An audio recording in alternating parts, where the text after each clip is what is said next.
आज बिहानै बिहानै नानु उठेर आएर म बाबुलाई खेलाउँछु भन्दै बाबुलाई बोकेर खेलाउँदै थिइन्। उसको बुवा पनि सँगै थियो। अनि म चाहिँ नुहाउन गएँ। नुहाएर आएपछि 1 गिलास तातो पानी खाएँ। म बिहान बिहान जहिले नि 1 गिलास तातो पानी खाने गर्छु अपरेसन भएदेखि। अनि त्यसपछि बाबुलाई तेल लगाएर मालिस गरेँ। मालिस गरेपछि गर्मी पनि धेरै नै थियो। अनि आज नुहाइदिएको उसलाई पनि मैले बिहानै बिहानै नुहाइदिएको। अनि नुहाएपछि उता रिल्याक्स भयो। रिल्याक्स भएपछि सुत्यो।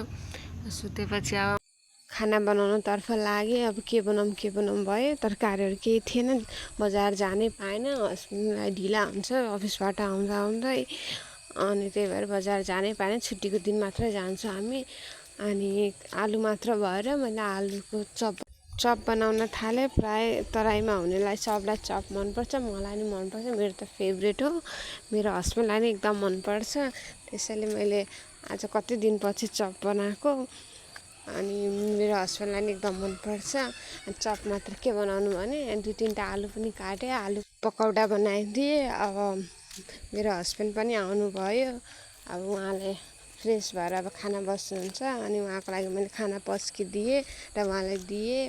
हामी दुवैले खाएँ। आजको लागि यति। Thank you.